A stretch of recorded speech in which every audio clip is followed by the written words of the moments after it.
الأنبياء وسلم ثم إلى حضرة جميع إخوانه من الأنبياء والمرسلين والأولياء والشهداء الصالحين من مشارق الأرض ومغاربها ثم إلى حضرة الإمام أحمد بن عيسى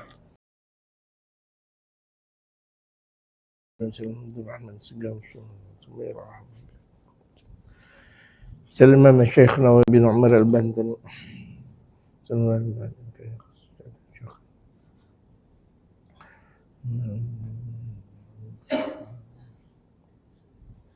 إن خير في الدين جميعا بينهم وإلى حضرة النبي المصطفى محمد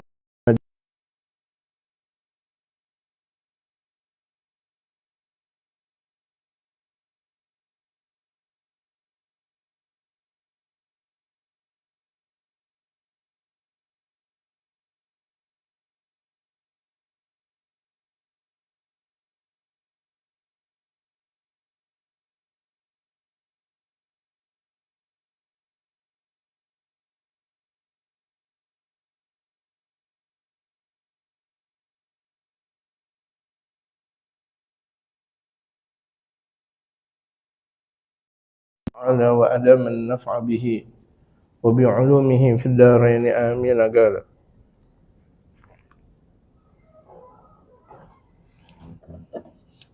banyak pembaca menyatakan waqala al-musannifu. Kenapa saya membaca waqala al-muallifu? Perbedaan antara al-muallif dan al-musannif.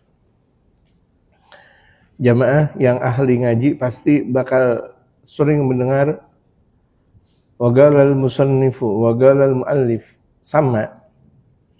Al-muallif dan al-musannif. Al-muallif dan al-musannif artinya pengarang. Ya, al-musannif pengarang, al-muallif pengarang.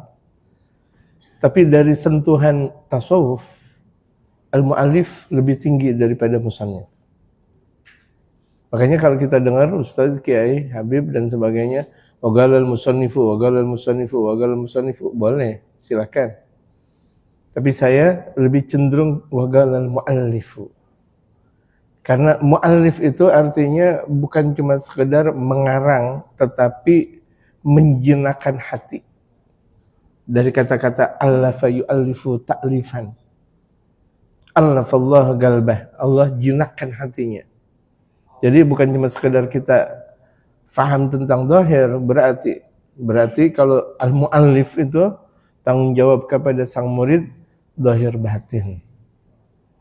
Itu bedanya. Gitu.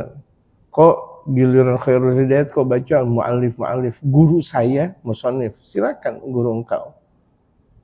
Tetapi dalam landasan al-muallif itu kedalaman maknanya itu tinggi. Ya, kedalaman maknanya itu tinggi. Jadi muallif itu bukan cuma sekedar pengarang, tetapi bagaimana hati kita terjinakkan untuk mengikuti alur dalam kitab yang ada. Berarti kan lebih tinggi. Sebagaimana kalau kita mengatakan al-mudarris, al-ustad, al-syekh, dibanding tauto al-murabbi. Beda antara langit bambu dan bumi, antara al-murabbi dengan syekh, dengan ustad, dengan kiai, dengan ajengan dan sebagainya. Karena al-murabbi itu bukan cuma sekedar mengajarkan zahir, tetapi bagaimana sang murid itu diajarkan untuk dekat kepada Allah dan Rasulullah. Langsung tuh guru mendekatkan sang murid tersebut kepada Rasulullah Muhammad. Itu namanya murabbi. Boleh jadi guru kita banyak, tapi murabbi satu. Iya, guru kita banyak boleh dari kalangan habaib, dari kalangan kiai, ustadz, ajengan, dari kalangan apa saja, boleh silakan. Al-murabbi wahid. Ya. Yang betul-betul mengarahkan kita kepada Allah dan Rasulullah itu satu. Wa qala al-muallifu rahimahullah ta'ala wa adama an-naf'a bihi wa bi'ulumihi fid darain amin. Qala wa rawal hakim, rawa dibaca. Kalau dibaca ruwiya di belakangnya ada an. Ruwiya an. Nah, Abi Bakrin. Kalau itu dibaca ruwiya, berarti belakangnya ada an. Tapi di belakangnya kan nggak ada an. Tahu-tahu fa'il. Rawal hakimu. Gitu. Kalau ruwiya naibul fa'il. Kalau kita belajar nahwu. Kalau ada orang baca ruwiyal hakim, salah. Karena sang al-hakim, yaitu al-imamul hakim, sang periwayat. Warawal hakim wa annahu galat imra'atun lin nabi sallallahu alaihi wasallam. Al-imamul hakim pernah meriwayatkan hadis bahwasanya ada seorang perempuan bertanya kepada Rasulullah Muhammad. Sahabat ada yang laki, ada yang perempuan. Bagusnya nikmatnya para sahabat langsung berjumpa dengan Rasulullah dan setiap keadaan pelik itu langsung bertanya kepada Rasulullah. In halatil mas'alah, in halatil mushkilah. Selesai perkara. Di zaman Rasulullah, di mana para sahabat banyak kebingungan, banyak kesulitan, langsung nanya kepada Rasulullah. Jadi nggak ada perkara-perkara, langsung diselesaikan oleh baginda Rasulullah. Ini ada seorang perempuan bertanya kepada Rasulullah. Inna ibni fulanan yakhtubuni ya Rasulullah. Anak pamanku, si fulan melamarku. Anak pamanku berarti sepupuku. Ya kan? Jadi kalau sama sepupu tuh hati-hati. Ini terkadang sama sepupu senggal-senggolan, laki perempuan, nggak boleh. Dengerin nih, sama sepupu nggak boleh senggal-senggolan, laki dan perempuan, dosa. Apalagi cuma sekedar teman kerja. Ini teman kerja biasa nggak ada remnya. Walaupun itu teman kerja nggak ada remnya, nggak boleh laki dan perempuan. Nggak boleh senggal-senggolan, nggak boleh deket-deketan, nggak boleh, haram. Mau dibilang apapun haram. Ada batasannya, laki dan perempuan. Perempuan, laki dan perempuan, suami dan istri aja. Andaikan tuh dia kemana-mana, itu tidak boleh memperlihatkan pegang-pegangan tangan dengan mesra di hadapan orang lain, nggak boleh. Jalan biasa-biasa saja. Andaikan pegang tangan, sekira-kira suaminya sakit atau istri sakit. Ini ada, Masya Allah, diperlihatkan suami dan istri cium kanan, cium kiri, pipi yang kanan dicium, pipi yang kiri dicium, kemudian di depan orang, nggak boleh. Walaupun suami istri, permasalahan bukan suami istrinya, permasalahan ciumnya itu di hadapan orang lain. Itu suami istri, bagaimana orang lain, bagaimana yang bukan suami istri. Ini dijaga nih jamaah sekalian, teman-teman kerja yang perempuan. Dekat-dekat nggak ada masalah, tetapi nggak boleh pegang-pegang, nggak boleh ini kan biasa main sender-sender aja. Jadi itu sepupu tuh boleh dinikahi. Ini banyak sekali nih sepupu, saking dekatnya dianggap ini saudara, betul saudara, tapi saudara yang boleh dinikahi. Iya, sepupu itu saudara yang boleh dinikahi. Kalau sepupu kan satu kakek, betul gak jemaah? Sepupu satu kakek, gitu. Sesungguhnya anak pamanku, si fulan, nggak disebutin namanya, meminangku ya Rasulullah. Sunnah sebelum menikah meminang terlebih dahulu, sunnah.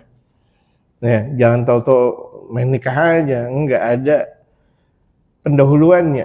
Kalau kita mau baca kitab kan di situ ada mukadimahnya. Sebelum kita membaca suratul Fatihah di situ ada a'udzubillahnya.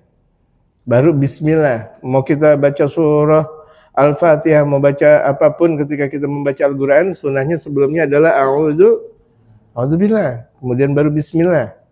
Enggak sekonyong-konyong bismillah. Sama kita salat juga, sebelum kita baca suratul Fatihah kita baca a'udzubillah. Ayyad'uni ila nikah. Sepupuku mengajak aku nikah, melamarku. Fa akhbirni ya Rasulullah, berikan kabar kepada aku ya Rasulullah. Ma haqquz zawji 'ala zawjah, apa sih kewajiban istri terhadap suami.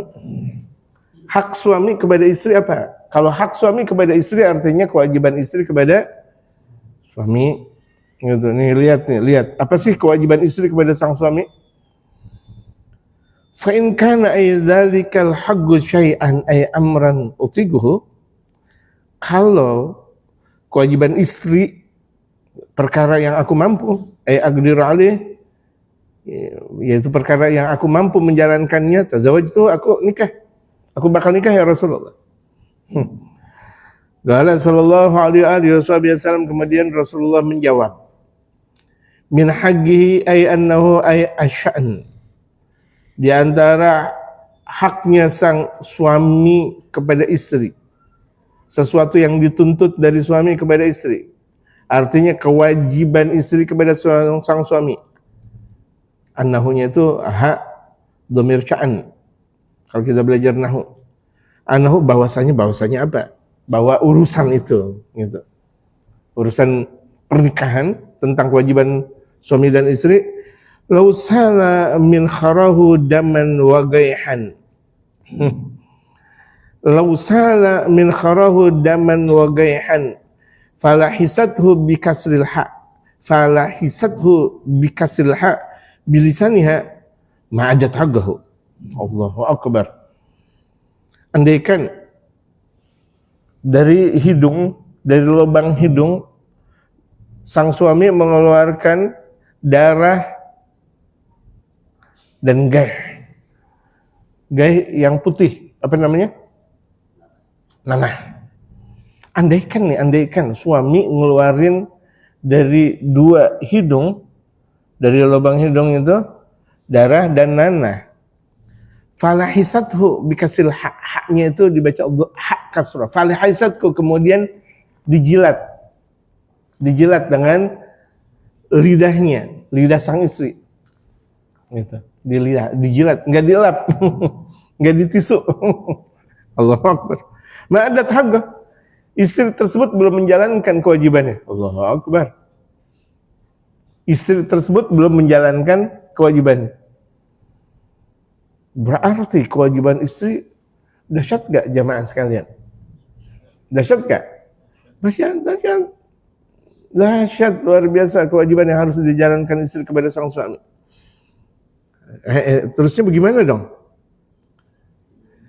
Wal minkhar ay bikasril kha. Ada mankhir bikasril kha al-mu'jamah, boleh. Ada al-minkhar khargul anf, lubang hidung. Sama yang telah tadi saya terjemahkan. Lau kana ayatan yang bagi ayajuzu li bacarin an yasjuda li bacarin akhara la amartul mar'ata an tasjuda li zawjiha idza dakhala 'alaiha. Sampai bahkan ini laukana asya'anu, andaikan nih urusannya, andaikan dikatakan oleh Syekh Nawawi bin Umar Al-Bantani, andaikan manusia boleh sujud kepada manusia, andaikan nih boleh manusia sujud kepada manusia, dalam sabda Rasulullah, la amartul mar'ata an tasjuda li zawjiha, pasti akan aku perintahkan sang istri sujud kepada suaminya. Andaikan boleh manusia sujud sama manusia, tapi boleh gak jamaah? Boleh gak jamaah? Haram mutlak. Gitu. Makanya zaman dahulu pra kemerdekaan kita itu mendekati kemerdekaan. Zaman-zaman Ki Zainal Abidin dan sebagainya yang ada di daerah Jawa Barat ya, itu Tasikmalaya, Masya Allah tahu daerah Tasikmalaya dan sebagainya, Ki Zainal Mustafa dan sebagainya, mereka lebih pilih perang daripada hormat kepada Jepang. Hormat kepada Jepang, nama hormat apa namanya? Kok saya jadi lupa? Kasih tahu. Hormat apa? Hormat namanya dalam bahasa Jepang, enggak ada yang kelahiran zaman Jepang. Enggak ada. Hormat sebagaimana biasa. Saking tuh Jepang bilang apa namanya? Gitu. Tek gitu. Hai. Ya udah pakainya begitu, hormat. Ulama-ulama kita enggak mendingan perang daripada saya hormat kepada Jepang. Enggak. Perang yang ada di Tasikmalaya ya kan, ingat kan? Dalam sejarah. Gitu. Masya Allah, perang besar di sana. Dimenangi oleh mereka kaum muslimin. Allahu Akbar. Jadi enggak boleh kita hormat kepada manusia melebihi ruku. Kita terkadang sama bos pakai ruku, enggak boleh. Sama bos kita, sama atasan kita, sama pejabat enggak hormat ya Pak. Dengan kepala saja ya Pak. Enggak boleh kita hormat dengan meruku, haram hukumnya, apalagi dengan sujud. Makanya andaikan dibolehkan dalam syariatul Islam manusia sujud kepada manusia, maka yang lebih berhak sujud yaitu istri kepada sang suami. Cuma nyatanya boleh gak? Haram. Itu haram. Ini andaikan boleh. Idza dakhala 'alaiha, kalau misalnya sang istri ketika sang suami ada di sisi sang istri. Andaikan ada tuh dan diperbolehkan dalam syariatul Islam ada sujud manusia dengan manusia, istri sujud kepada suami. Lamma ay lima faddalahu Allah 'alaiha. Boleh dibaca lamma faddalahu Allah 'alaiha. Saya artikan dengan nahwu agak panjang waktunya, nanti enggak sesuai waktunya. Lamma faddalahu Allah 'alaiha, karena apa yang telah Allah Subhanahu wa taala berikan karunia besar suami. Qalat, kemudian sang perempuan tersebut nih, sahabat perempuan bertanya pula, waladzi ba'atsaka bil haqq, demi Allah yang telah mengutus engkau dengan kebenaran ya Rasulullah. Demi Allah kalau begitu ya Rasulullah. La tazawwaju ma bagitu dunia. Kalau begitu jadinya aku enggak mau nikah dah selagi aku hidup. Susah banget kalau begitu jadinya. Susah banget. Masa kalau misalnya tuh darah keluar dari hidung dan apa yang putih tadi lupa? Nanah. Andaikan tuh dijilat belum menjalankan kewajiban sebagai istri, bagaimana? Susah banget kalau begitu ya Rasulullah. Pokoknya selagi aku hidup aku nggak mau nikah ya Rasulullah. Ngelihat kondisi seperti itu. Wa qalat Aisyah radhiyallahu anha. Ini kejadian pertama. Kemudian Sayyidatuna Aisyah, istri Rasulullah Muhammad, satu-satunya istri Rasulullah yang dinikahkan gadis, baginda Sayyidatuna Aisyah. Yang lainnya janda. Ada janda 3 kali, ada janda 2 kali, ada anaknya udah 5. Kalau misalnya dikatakan bahwa baginda Rasulullah seks maniak, apa yang seks maniak? Udah gitu udah tua lagi. Kita lihat antara Sayyidina Rasul Muhammad SAW, beliau 25, sementara Sayyidatuna Khadijah 40. Tapi memang dijaga oleh Allah Subhanahu wa taala 40 tahunnya Sayyidatuna Khadijah bagaikan 15 tahun. Itu. Ya Pak Arif, enggak usah komentar. Oh, ini 40 tahun nih udah tua, enggak. Ya, ini pengkhususan yang Allah Subhanahu wa taala berikan kepada baginda Rasul Muhammad sallallahu alaihi wasallam, kekasih Allah Subhanahu wa taala.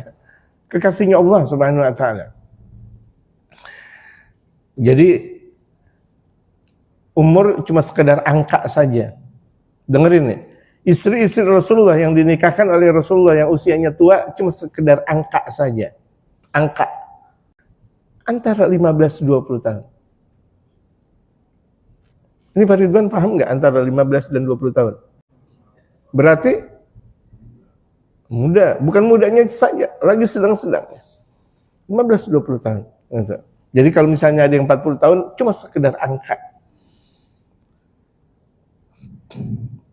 Wa qalat Aisyah radhiyallahu anha, Sayyidatuna Aisyah bertanya, atat fatatun ila Nabi sallallahu alaihi wasallam, berkata maksudnya, ada seorang perempuan datang kepada Rasulullah, faqalat ya Rasulullah inni fatatun. Kemudian sang perempuan tersebut, sang pemudi tersebut bertanya, ya Rasulullah, ini fatatun ukhtabu, aku seorang pemudi yang sudah dilamar. Gimana nih ya Rasulullah? Fakrahu tazwij, tapi aku benci untuk nikah. Tapi aku udah dilamar, bagaimana ya Rasulullah? Fama haqquz zawji 'alal mar'ah. Akhirnya sang perempuan tersebut, sang pemudi tersebut bertanya kepada Rasulullah, sebenarnya kewajiban istri kepada suami apa sih ya Rasulullah? Ditanya, Rasulullah menjawab, "Law kana min fargi ila gadami sadidun." Falahisatu ma ada cukrah. Insyaallah. Andaikan min fargihi ila gadamihi, dari awal dari atas sampai ke bawahnya itu ngeluarin sadid, kotoran. Inilah sang suami ngeluarin kotoran dari atas sampai bawah. Falahisatu, kemudian dijilat oleh sang istri itu kotorannya dari atas sampai bawah. Ma ada cukrah. Istri tersebut belum disebut sebagai istri yang bersyukur kepada Allah. Belum. Ini baru ngasih obat kepada sang suami, baru ngademin sang suami, baru ngasih susu kepada sang suami, ngasih kopi kepada sang suami, ngademin hati sang suami, udah ngomong mulu, "Bang, kan saya ini bang, belum menjalankan kewajiban, belum, gitu. Sangat luar biasa nih, sangat besar kewajiban sang istri kepada sang suami. Apalagi cuma sekedar nyapu doang, apalagi cuma sekedar nyantai-nyantai itu istri, Masya Allah. Belum. Galat akhirnya itu sang pemudi bertanya kepada Rasulullah, "Afala tazawwaj, kalau begitu jadinya aku nikah gak ya Rasulullah? Ini berat sekali ya Rasulullah, tapi aku nikah gak nih ya Rasulullah?" Itulah keistimewaan mereka para sahabat, setiap permasalahan langsung adu kepada Rasulullah. Selesai perkara. Galak. Rasulullah menjawab, "Bala tazawaji." Nikah. Tetap Rasulullah jawab, nikah. Ya, nikah. Fa inna khairan, karena nikah itu lebih baik. Walaupun itu berat sang istri menjalankan kewajiban, tetap nikah lebih baik. Sama suami juga begitu. Walaupun kewajiban sang suami kepada sang istri berat, tetap nikah lebih baik. Lebih terjaga nikah. Orang kalau misalnya ahli ibadah belum nikah, itu masih setengah. Tapi kalau misalnya dia udah nikah, Masya Allah, sempurna ibadahnya. Lebih tenang ibadah orang nikah daripada orang bujangan. Betul gak bujangan? Para bujangan, betul gak? Enggak ada yang bujangan? Atau dulu sebelum nikah, betul kan? Duit seberapa pun habis. Kalau masih bujangan. Mau dapat duit 50 juta kayak, mau 500 juta habis udah. Tetapi kalau misalnya punya istri, berkah tuh. Punya anak satu, berkah juga. Padahal tuh duitnya sama, itu juga. 2, 3, 4 atau bahkan lebih, Masya Allah berkah. Karena di situ ada rezeki sang istri. Rezeki anak pertama, anak kedua, anak ketiga, anak keempat, dan sebagainya. Gitu. Jadi kita nggak usah takut kalau nikah punya anak banyak. Alhamdulillah rezeki. Oh, masa orang nikah punya anak takut? Punya anak 5, 6 kok takut? Ada aja. Ini anaknya berapa? 5. Udah jarang ya. Maksudnya jarang pulang dulu gitu. Ya.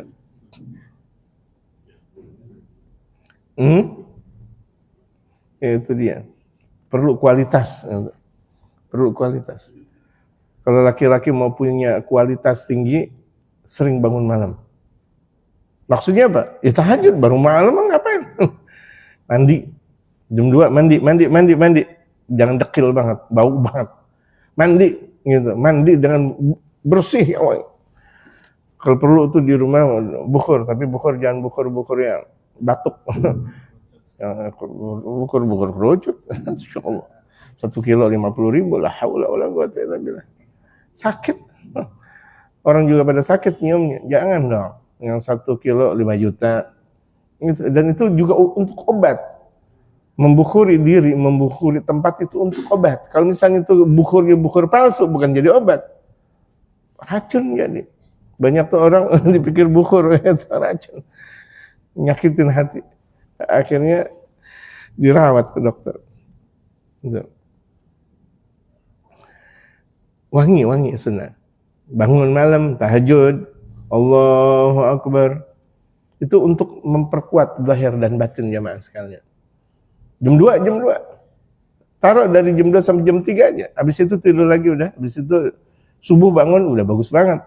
Orang model seperti kita, jam 2 sampai jam 3 udah gak usah lama-lama. Jangan belaga-belaga sampai subuh. Nanti kerjaannya berantakan. Udah jam 2 bangun, jam 3 selesai. Itu, sholat, baca Quran, zikir, aneka ibadah dilakukan di situ. Selesai tidur lagi, nggak ada masalah.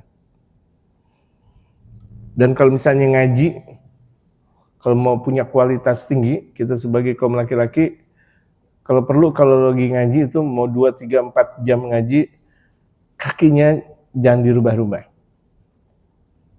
Kakinya posisi seperti ini, 2 jam, 3 jam, 4 jam ngaji, udah, jangan rubah-rubah. Itu untuk memperkuat kualitas. Bisa jamaah? Jamaah bisa? 4 jam, jangan berubah posisi. Main HP anak kecil kuat. Masya Allah, main HP, alhamdulillah, kuat 4 jam. Dari jam 12 malam sampai subuh, kuat, nggak berubah. Masa bapaknya cuma sekedar zikiran 4 jam, berubah kanan kiri kanan, berubah lagi gitu.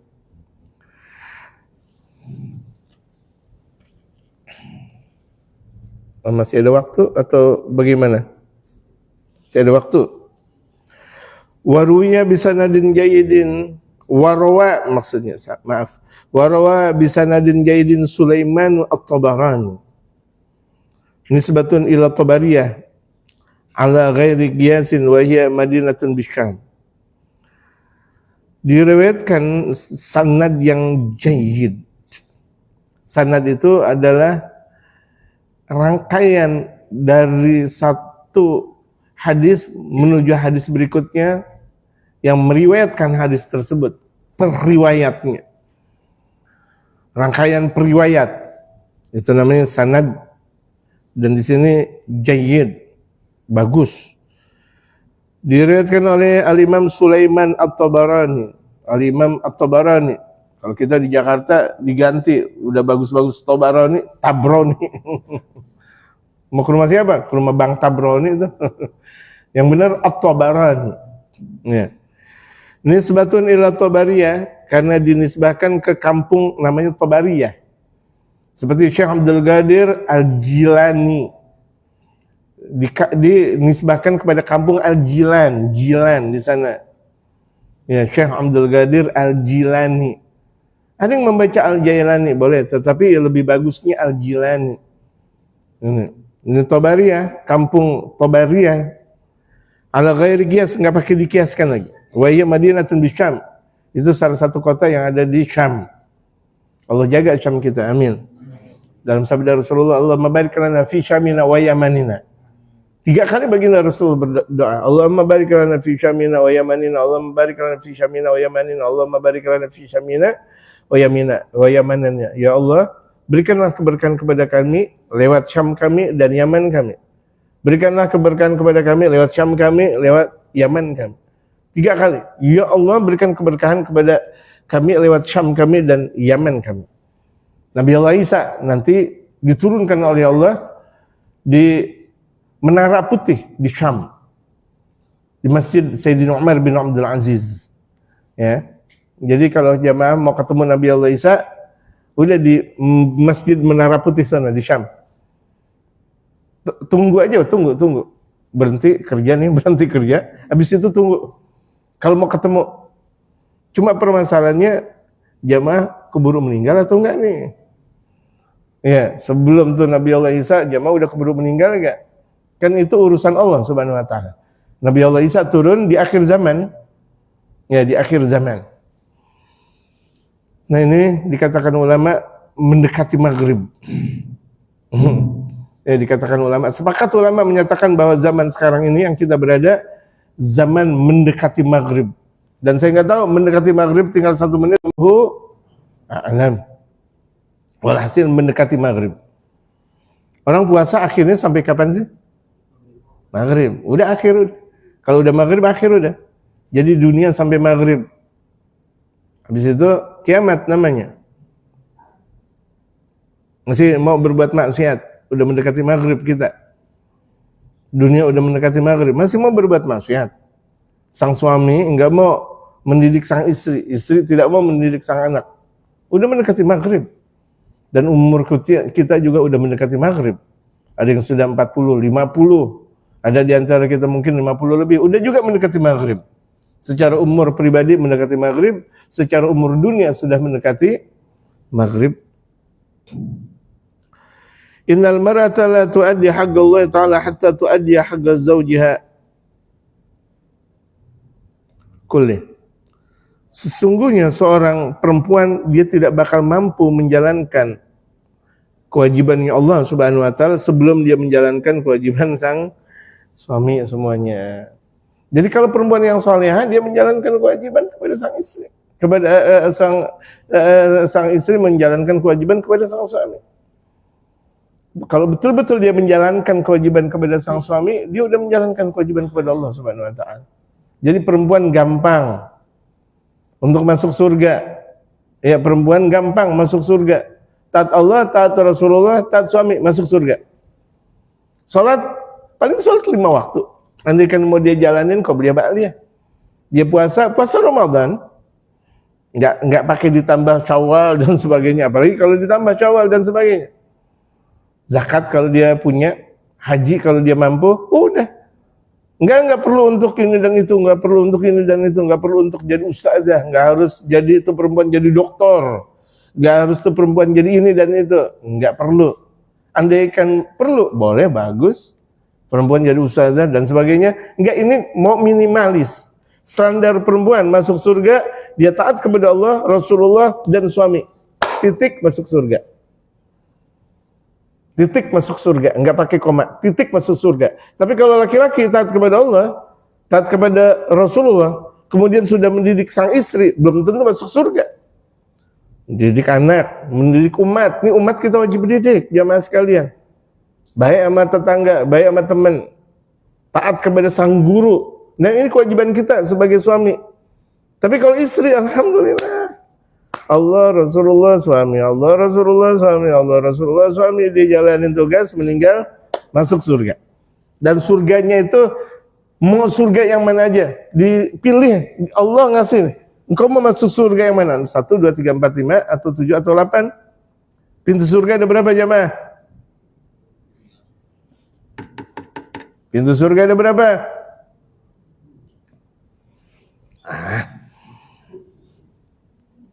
Pintu surga ada berapa? Ada 1 atau 2?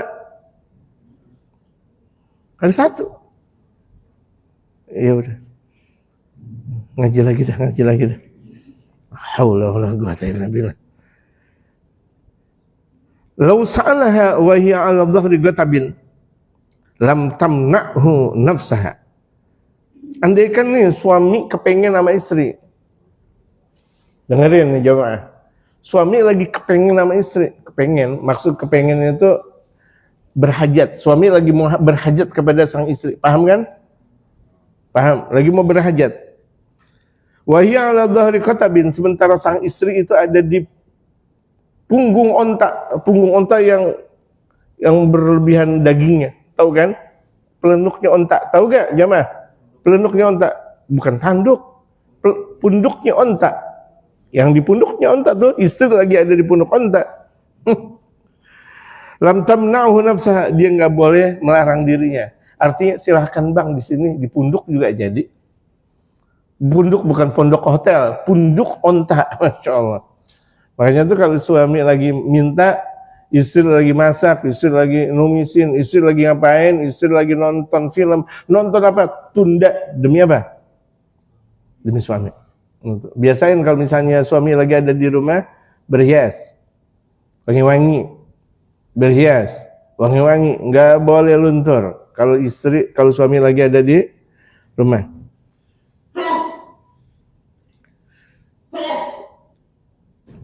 Baca yarhamukallah dong. Kalau baca yarhamukallah didoain. Dan kita wajib untuk mendoakan orang yang bersin dengan membaca yarhamukallah. Alhamdulillah. Ya, jadi kalau misalnya tuh orang bersin baca alhamdulillah, wajib kita mendoakan. Ya biasain kalau kita lagi bersin baca alhamdulillah karena itu kotoran keluar. Gitu. Saya juga nggak ngelihat siapa yang bersin, walhasil semuanya kena dinasihatin. Gitu. Saya nggak pakai kacamata. Sudah jam berapa? Masih agak panjang ini. Oh, tanya jawab. Oh iya. Berarti ditandain ini di sini, ditandain.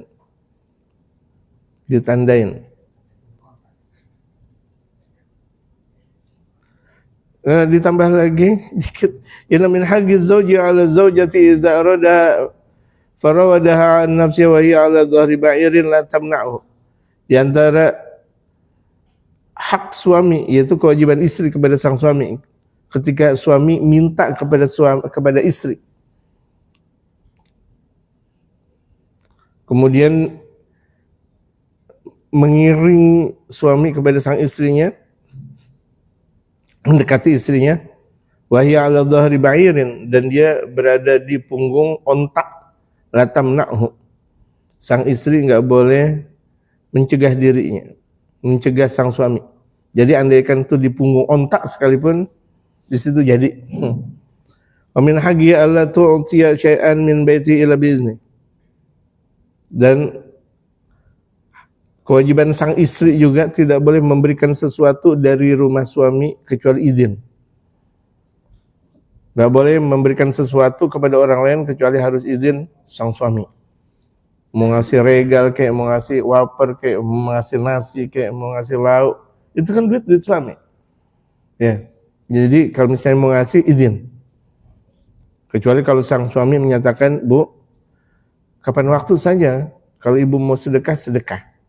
Kapan waktu aja, ini ada makanan dan minuman untuk diberi kepada seseorang, kasih." Nah itu boleh.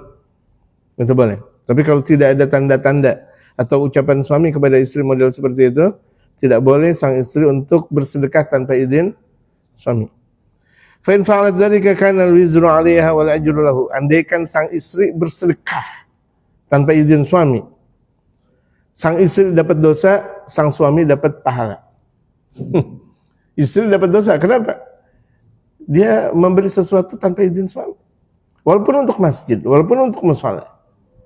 Sedekahnya buat masjid, buat mushola, buat orang berbuka puasa misal. Tapi kan tanpa izin. Duit suami. Gitu. Suaminya dapat pahala, istrinya dapat dosa. Wa min haqqi alla tasuma tatawwu'an ila bi'izni. Dikit lagi.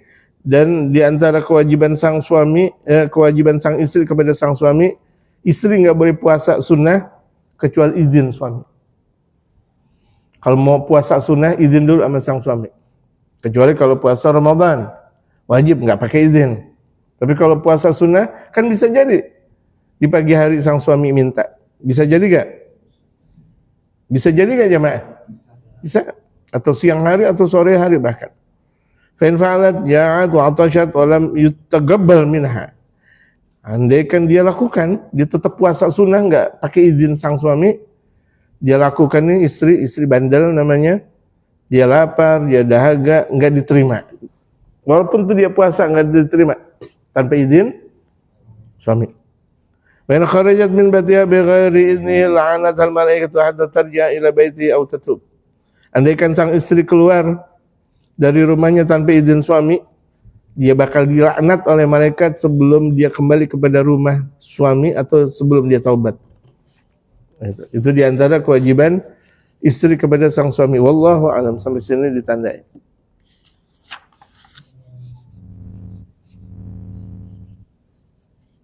Mungkin dari ibu ada pahamannya atau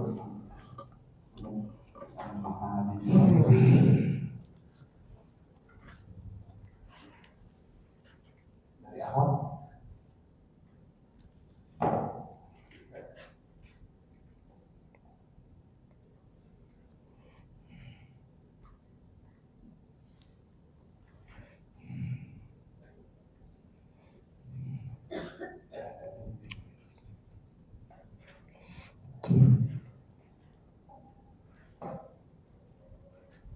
Tidak ada.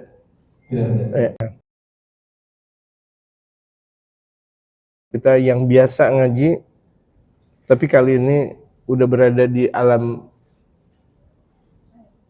kubur sana, meninggal dunia. Biasa ngaji, sekarang sudah meninggal dunia. Khusus buat mereka Allah ampuni dosanya. Allah jadikan kuburnya mereka raudhah min riyadil jannah. dan guru-guru kita di sini otomatis dan wajib ke Syafi'i Mustawa. Andai kan ke Sofwan Nizami, para kiai-kiai yang lain, para habaib yang mengajar di tempat ini yang sudah meninggal dunia, Allah ampuni dosanya, Allah tinggikan derajatnya. Hadratin Nabi Al-Fatihah. Kemudian juga Allah berikan pertolongan kepada Palestina. Allah berikan pertolongan kepada Palestina. Allah kuatkan Palestina kita dengan berbagai macam tangan yang ada, entah itu tangannya Iran ke, atau tangannya Indonesia ke, atau tangannya Turki ke, nggak ada masalah. Walhasil Islam terjaga, kaum muslimin terjaga dari berbagai macam fitnah dunia dan akhirat. Wabil khusus kaum muslimin yang ada di Palestina, Allah kuatkan mereka dan Allah jadikan syuhada mereka berada di surga yang paling tinggi di sisi Allah.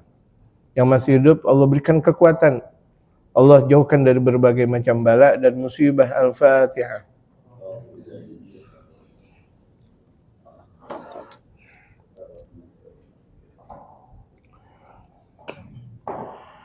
Alhamdulillah ghafuri lil 'abdi dzil ghururi wal farti fil